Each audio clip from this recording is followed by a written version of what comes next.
Hello everyone, I am Junichelle from the Accounts Management Office.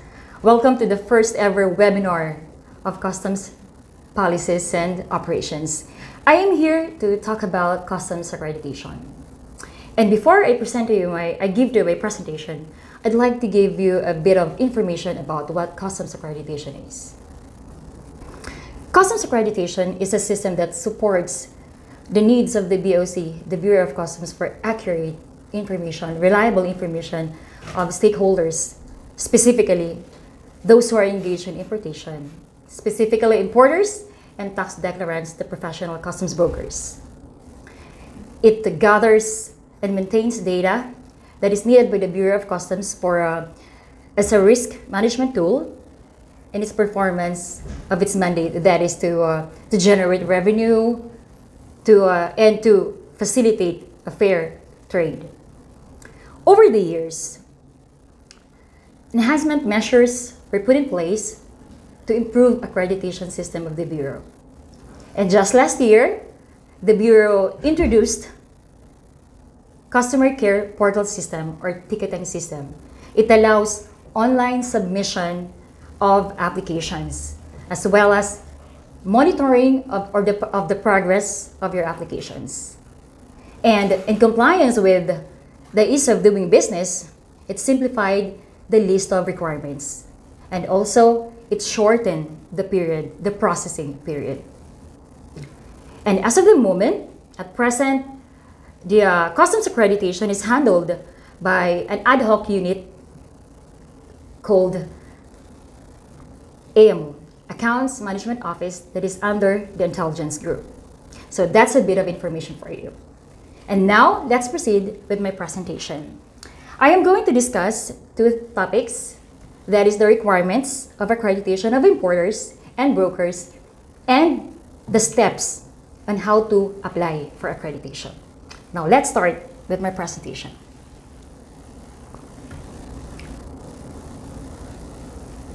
Of course, we are guided by Customs Memorandum Orders.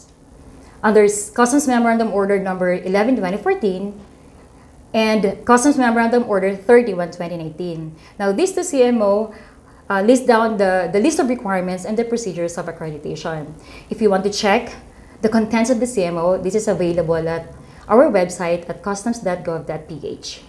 Check it out. Okay, next, let's discuss first the requirements for importers. Who are importers?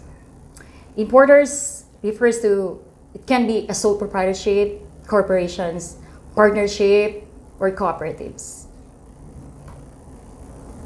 So, these are the list of the requirements. Madami siya tingnan, pero pag tinignan mo siya, some of the requirements is not applicable for sole proprietorship and some are for corporations. So allow me to discuss to you one by one the requirements. Okay, start with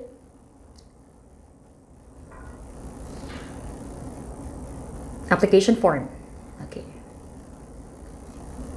Okay, let me tell you that if you forgot to memorize, or this is actually posted at the portal. Okay, first requirement, application form. Okay, application form, this is available, this is a prescribed format. The form is available, it can be downloadable at our portal. So, okay, remember, this is a sworn document. You have to declare accurate information. It includes your address, warehouse, email of the company, contact numbers, importable items, and it should be signed and notarized. And affix a 2x2 photo of the applicant. Now, I have a question. Sino lang ang pwede pumirma ng application form? Okay. For sole proprietorship, proprietor lang ang pwede pumirma. It's the sole proprietor. For corporations, it should be anyone sa mga officers, or they can designate a person from the company to represent the company and to sign the application form. And for cooperatives, it should be the chairman. And for partnership, it should be one of the partners. Okay. And next, we have, okay, One of the requirements is that you have to declare yung designated signatory sa goods declaration. So for corporations, kailangan i-submit corporate secretary certificate stating therein yung names of signatory in the goods declaration. And ilalagay doon yung signatures, specimen signatures of entry signatories or goods declaration signatories. And for partnership resolution, of course. For cooperatives, cooperative resolution. And for sole proprietorship, affidavit of proprietor as sole signatory of the import entry. I repeat, for sole proprietorship, si sole proprietor lang ang pwede pumirma sa goods declaration. Okay? So next. So that's an example. Okay? And next, we have, for corporations, we require general information sheet. So, latest GIS. Paano kung hindi pa available ang GIS? For example, kaka-establish lang ng company. Okay.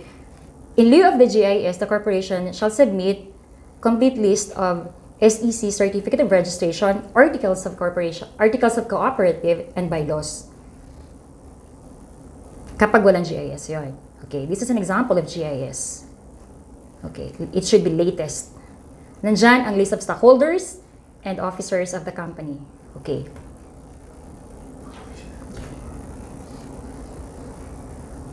Okay. And for sole proprietorship, this is only for sole proprietorship, DTI registration. So the DTI registration, it bears the name of the company, the name of the owner, and the validity of the registration. Okay. And certification or registration. It should be valid. That's for sole proprietorship. Okay, for partnership, ang isasabit naman is SEC registration and articles of partnership. So again, nandyan ang business name, the list of partners, and other contents of the articles of partnership. And of course, for cooperatives, CDA registration and articles of cooperative. Okay, that's an example. Okay. Okay, next, BIR registration. Now, this is very important because this is the basis of our tax identification number. Now, BIR registration, this is an example. Nandyan ang TIN, tax identification number of the company, the address, the business name, and the line of business. Okay, it's a form, BIR form 2303. And next, mayor's permit. Okay, remember, the mayor's permit of office address lang. No need to submit the mayor's permit of the warehouse, just the mayor's permit of the office address. So, this is an example. Again, nandun ang business name, the owner, the address, the location of the office address, and the kind and the nature of business. And it should be signed by the city mayor, and it should be valid and certified by the business permit and licensing office, the one who issued the mayor's permit. Okay. And next is income tax return. Income tax return for the past 3 years. So we are requiring for the past 3 years. There are times na hindi pa ito applicable sa isang company. For example, na-issue ang BIR registration 2018, so yung available lang to submit ITR is 2018 and ITR for 2019. Okay? So, depende ito sa issuance ng date of registration nila sa BIR. Okay? But our requirement is for the past 3 years. That's an example. Depende yung form, kung anong form na sinasubmit ko sa BIR. So, 1702 for corporation, 1701 for sole proprietorship. Okay. Next, we have company profile. Now, company profile, ang content nito is you give us a background of your company. So, it may include the history of the company, what kind of business you're engaged in, and then, of course, affiliations, officers, okay? And then, now, one example, and it also includes the pictures of the office and warehouse premises, okay? Now, for the pictures of the warehouse, for the pictures of the office, rather, it should be latest, okay? You have to submit interior shots of the office and the exterior shots of the office, and a photo of the permanent and proper signage. Again, proper and permanent signage, not a bond paper. It should be a permanent and proper business signage. You have to take a photo of your business signage at the office premises. So interior shots and exterior shots of the office premises. And for warehouse premises, you have also to submit a photo, the exterior and the interior shots of the warehouse, of the storage premises. Okay? It should be clear photo. It should be clear. Okay, next, we have proof of lawful occupancy of office and warehouse premises. Okay. Example of lawful occupancy proof. If you are renting, this contract. If you are not renting, if the company owns the property, a copy of land title. Paano kung ang land title ay nakapangalan sa iba? So, the owner of the property must execute an affidavit of consent or a certification that he is allowing that company to occupy the premises for business purposes for free and for how long. So, those are examples. And if it's a sublease or they are sharing, the lessor shall issue a certification that he is allowing sharing of office, yung sublease. Okay. So, example, yeah, land title, contract of lease. The contract of lease should be valid. Okay. Next, sketch or location of office and warehouse address. So, it can be a Google shot or pwede rin mag-drawing kayo, mag-sketch. Paano papunta doon? Yung sketch papunta sa office and warehouse address. Ayan. Google shot or sketch. Pwede. Basta clear at maayos. Makikita doon kung paano papunta doon sa address. And next, proof of financial capacity to import goods. Okay. You have to show to us that you have the financial capability to import goods.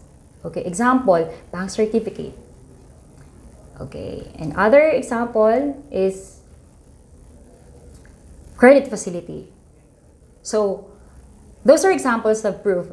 But if you don't have a bank certificate, if credit facility, you can actually submit to us a proof as long as you can explain, you can show that you have the financial capability to import goods and to engage in business. Okay. Okay, next is NBA clearance. NBA clearance should be not more than 3 months old, and it should be original. Okay. Sino ang magsasubmit ng NBA clearance? Applicant lang po ang magsasubmit ng NBA clearance. Okay. Applicant lang meaning yung nagpirma ng application form. Siya lang ang magsasubmit ng NBA clearance. Okay. 2 valid government-issued ID with picture of responsible officers. Question, sino ang mga responsible officers and principal officers? Now, ang magsasubmit ng ID ay yung mga responsible officers. Una, the applicant, yung pumirma ng application form. And second, yung signatory sa import entries. Third, the president. And any other person na dineclare as responsible officers ng company. Okay. And ito yung mga example ng acceptable IDs. SSS, passport, driver's, PRC ID, UMID. And for foreigners, kailangan isubmit passport and a copy of a valid ACR and AAP. Ito yung ini-issue ng immigration, Alien Certificate of Registration, and Alien Employment Permit. That's for foreigners. Okay. Alright. Personal profile. Okay. Yung nag-submit ng ID, magsasubmit din siya ng personal profile. Okay. Personal profile, prescribed form to. This is available sa portal. So, have it printed and then fill out. It should be signed by the person and should have fixed photo. So, again, yung magsasubmit ng personal profile, responsible officers, the applicant, the entry signatories, the president, and other person na designate as responsible officers. Okay. CPRS profile. Now, this is a requirement na kailangan you have to be registered first sa CPRS. And you have to avail, para magkaroon ka nito, you have to avail the services of value-added service providers. So, CPRS profile, ito yung contents ng CPRS. Pareho lang siya sa application form. So, dapat yung nakalagay sa application form is pareho sa i-declare mo sa CPRS. So, it should be, you have to declare complete address, complete warehouse address, correct email, contact numbers, foreign supplier, the basis of and major stockholder rather, the basis of major stockholder yung nakalagay sa GIS na sinadmit ninyo. Okay? But for sole proprietorship, walang ganito, walang major stockholder. Iba rin ang form ng sole proprietorship. And of course, responsible officer. So you have to declare, you have to upload the photo, tapos yung names and contact numbers of responsible officers. So nandun lahat yan sa CPRS. Okay. And kapag successful yung pag-store sa system ng CPRS profile, there will be a notification na successfully sent siya. Okay. Ito yung example. Okay. Address, principal officers, major supplier. Okay. And lastly, of course, processing fee.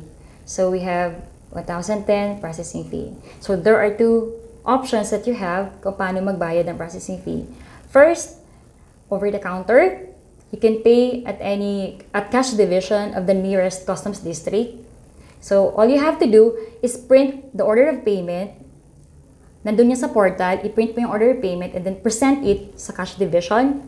And then dun ka magbayad ng processing fee and then they will issue you a green copy of the receipt.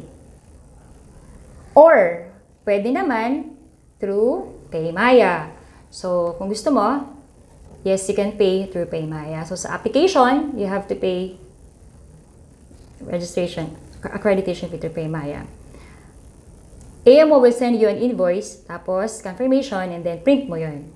Okay, that's an example of the invoice. Okay? That's for importers. And now let's proceed with brokers. Registration of customs brokers. Okay. These are the list of requirements for customs brokers. Okay. Number 1, application form. So again, the form is available at the portal. Have it printed and then fill it out. Should be completely filled out. So these are the personal details of the broker. Answer some questions and then a fixed photo and signatures and your thumb mark. And have it notarized. It should be original. Okay. Of course, processing fee. You have two options to pay through PayMaya or over the counter at cash division at the nearest port district. PayMaya, you can also pay. Okay, next is PRC ID. Okay, for customs brokers, a copy of the PRC ID, a valid PRC ID, and NBA clearance, a valid NBA clearance also, original. Okay. Of course, you have to submit, if you have clients, submit list of clients with complete address and contact details. Now, if you don't have yet client, mag-submit ka lang ng affidavit that you don't have clients. Okay? Pag meron, may form, you have to fill it out, and then submit it to us. This form is available also at the portal. Okay, list of representatives. Some customs brokers have representatives. So, just fill out the form. Again, we have a form for that. Nasa portal yan. Fill out mo lang yan. If wala ka pang representatives, submit an affidavit of no representatives. Okay. Now, again, CPRS profile. CPRS for customs brokers. So, this is the CPRS for customs brokers. You have to avail the services of a service provider, value-added service provider. Okay, you have to fill this out, address, and list of your clients if you have. So, that's for customs brokers, CPRS. And again, if this is successfully sent to the system, you will receive a notification. Alright? Okay, BIR registration, 2303. For brokers, we are requiring BIR registration.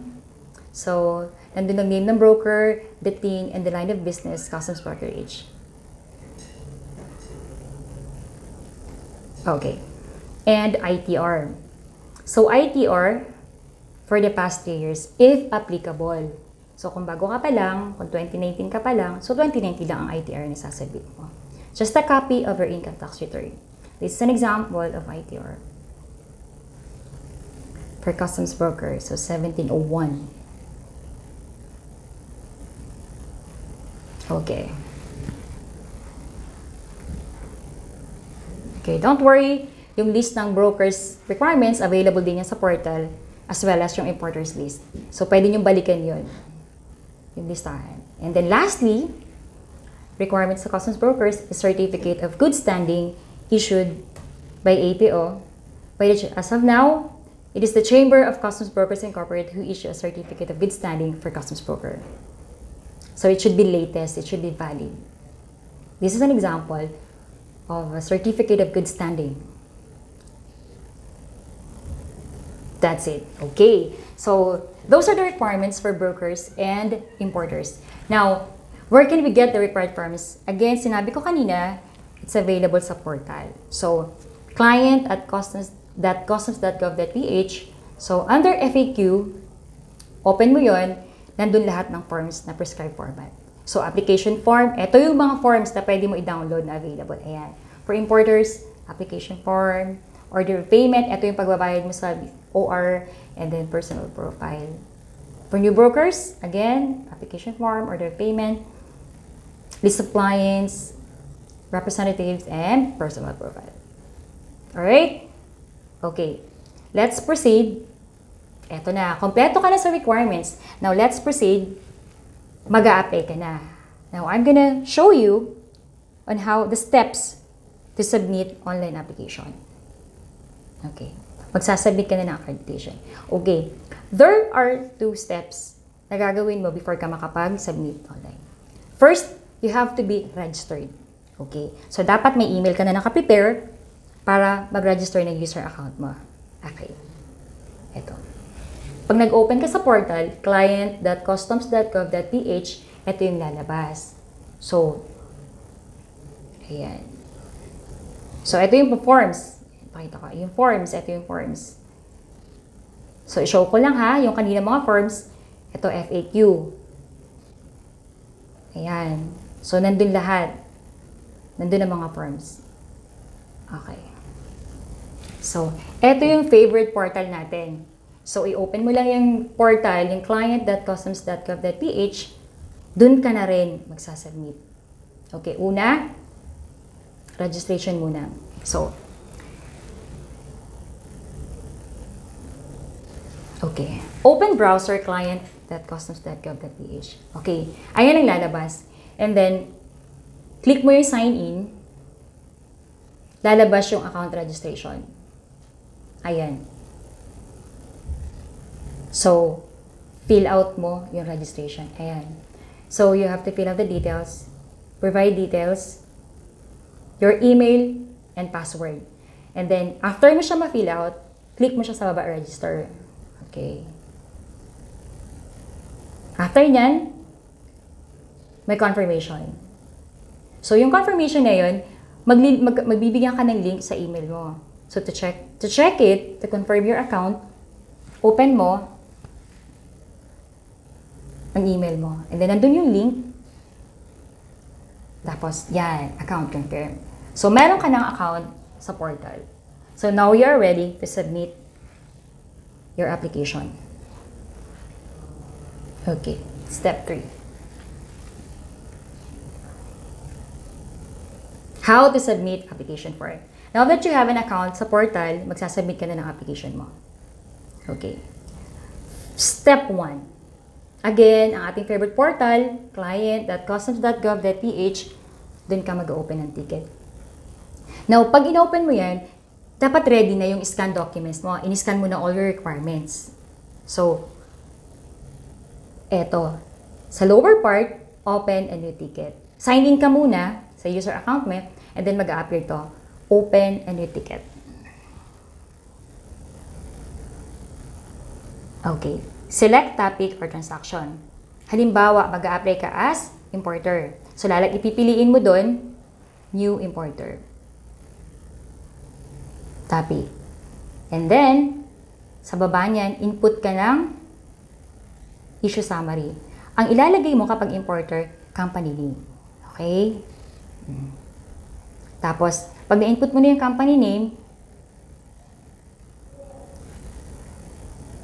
below that, dun mo na i-upload.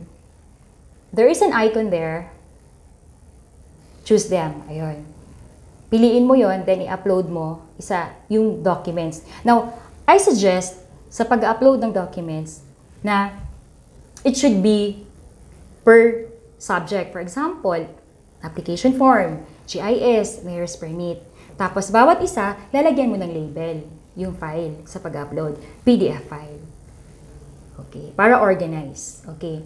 So, after mo ma-upload, i-click mo na yung sa baba. Okay. Create ticket. Ayan. Pag na-click mo na yon, na-successful na send mo na yung scan documents, create. Ayan na mag-a-appear, create ticket. Pag na-create mo yung ticket mo, ayan na makikita mo. Meron ka ng ticket number. Nasa upper part. Ticket number. Okay? Meron ka ng ticket number. That's your transaction ticket number sa pag-apply. Okay, print mo yung ticket number and i-attach mo yun sa hard copy ng folder mo. Okay, now that you're finished with online application, and again pala, pwede mo ito ma-confirm din sa, kung successful din, pwede mo ma-check sa email mo. Okay. So, nakuha? Don't worry. Nandiyan din sa FAQ ang step-by-step procedure kung paano to. So, kung hindi mo maka-capture agad yung procedure, pwede mo naman balikan yan. Nandiyan sa FAQ. Hanapin mo lang doon yung portal, yung FAQ sa portal. Nandun ang step-by-step procedure kung paano mag-register and paano mag-submit online. So, don't worry. Makukuha mo yan. Okay. Now that you have submitted online, ano nang gagawin? Aantayin mo na lang. Okay. So, may ticket ka na. Successful. Eto. Ang gagawin mo na ngayon is submit the hard copy to customer care center receiving section. Receiving area. So, remember, all applicants are required to submit first documents online. So, after mo makuha yung ticket, masubmit mo online, you have to submit the hard copy sa CCC, sa Customer Care Center. Later on, I will give you the address para makita nyo kung saan sasubmit. So, okay, i-print mo yung copy ng ticket, isama mo din sa folder. Okay. Now, nasubmit mo na ang form, you have your ticket, and then mag-aantay ka ng status mo. Nasubmit mo na rin yung hard copy sa Bureau of Customs. Let's go now sa processing. Ilang araw ba nga antayin mo sa processing? Okay. So, sa ngayon, 7 working days from receipt of said application, your application, makakatanggap ka ng status. Actually, 3 to 5 working days, makakatanggap ka na ng status sa portal. So, monitor mo lang yon. So, huwag mong walain ang ticket number mo. So, para pag nag-follow up ka sa portal, makikita mo yon. So, you will be needing that ticket number to track the status of your application. So, we have the Bureau of Customs, meron kaming 7 working days to process your application. Ayan, 7. So, there is a memo for that na 7 working days. Okay? Now, what about na-receive na yung folder, na-receive na yung application mo, and then, may findings sa folder mo. May findings doon sa sinabit mo sa documents. May discrepancy. Okay. The Account Management Office will notify you of those findings.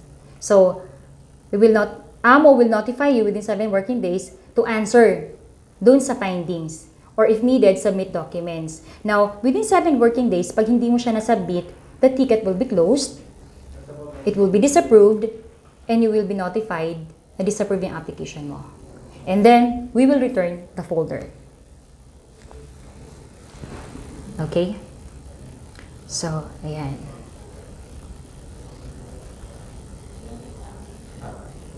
So, 7 working days processing, you notify, you are given 7 working days to answer if there are findings. Okay. Halimbawa, okay na, approve ka na.